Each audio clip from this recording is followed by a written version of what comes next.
Welcome to This Week in Nerf, your source for first-party, third-party, and community Nerf news. I'm Adriana, and we have some blasters to talk about, so that's why you're here. Let's do it. Little Tykes is getting into the blaster game with these adorable little blasters. They don't shoot darts or even foam. They use a stuffed fabric ball. And the artwork on the balls are all different, so it's like you're shooting different superpowers. They have like ice and fire and shark bite. It's a really cute idea. And these blasters don't have any triggers, meaning that there's no stored energy. You just pull it back and let it go, slingshot style. The bow is probably the most obvious one, but they all appear to have the same firing mechanism. And there's no plunger tubes as far as I can tell. It looks like it just bonks the balls right out. And that means that they're achieving incredible 12-foot ranges. I think we'll definitely see one of these in the hands of Beret or Buff Daddy sometime really soon. They're ranging from $15 to $25. The most expensive one shoots 2 at once. And look at this kid. He is stoked to have ultimate power. And in the world of Nerf, Utter Travesty found even more upcoming blasters. This one is the Thor Hammer Strike. It's a single-shot blaster with what I feel is a unfortunate design. I would really want to whack people with this, but it is solid plastic, not foam. Do not hit people with it, but it's gonna be difficult not to. It's a hammer. Anyway, you pull back on the pommel, front load it, and the trigger is on the handle. The Captain Marvel Photon Blast is also going to be in this line. I'm a sucker for wrist-mounted blasters. I think it's just a really fun ergo to play around with around the house. Again, single shot, pull back the lever, fire. Both of these are going to be about $20 and will be available January 2020. The Nerf Challenge LA opened on Saturday, and it honestly looks kinda cool. There's a huge amount of activities. Not all of them are Nerf related. You've got some carnival-style games, some target galleries.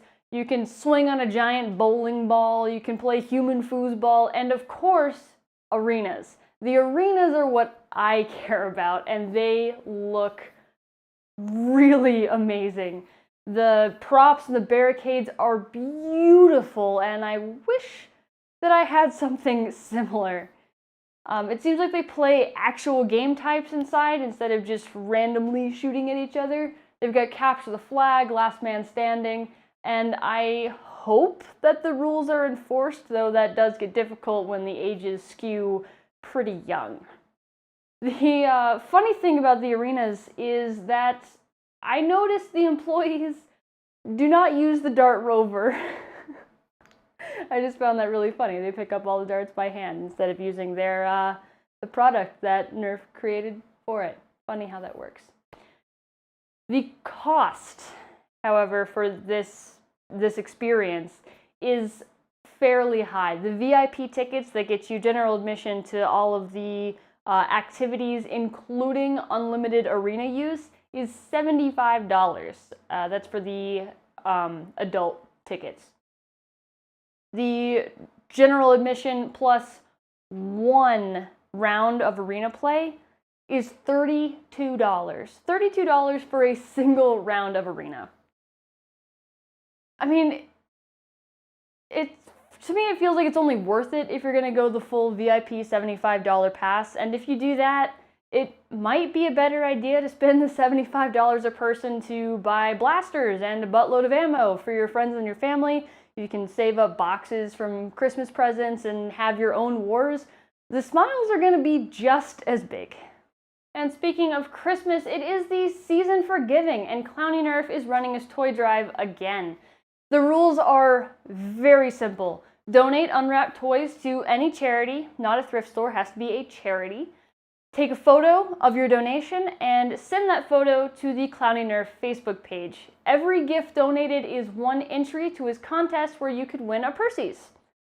And if the spirit of holidays isn't enough to motivate you to give this season, maybe a super cool Percy's prize would be. This drive is going to run until December 25th, so get out there and make some good. And all the links you'll need to enter are going to be in the description. And that brings us to the mod of the week. This week comes from Unscrupulous Modifiler, and he showed off his elemental launcher system. I've shared his absolution system before, but I just love that he keeps finding things that fit in other things and somehow fire darts. These use toilet paper rolls, enteral feeding tubes, bottles, and syringes.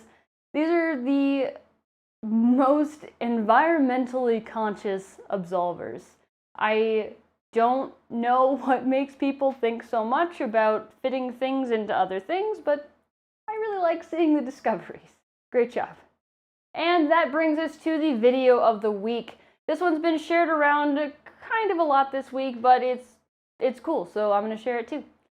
James Brutton set out to fire 10 darts at once. He ended up achieving this goal with massively wide flywheels and 10 dart clips. This contraption uses 2 6S lipos, 10 servos, and 2 massive motors. Absolvers probably would have been a more efficient way to achieve the same goal, but I have a feeling efficiency wasn't really the point. But overall, it's a silly build, and that's what Nerf is for, being silly, shooting darts. Pretty cool.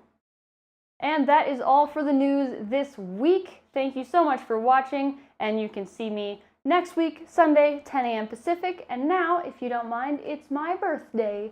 So I'm gonna go ride go-karts and hang out with my friends and eat sushi, and it'll be a lovely, lovely day. I hope all of your days are lovely too, and goodbye. I didn't think about how I wanted to exit frame.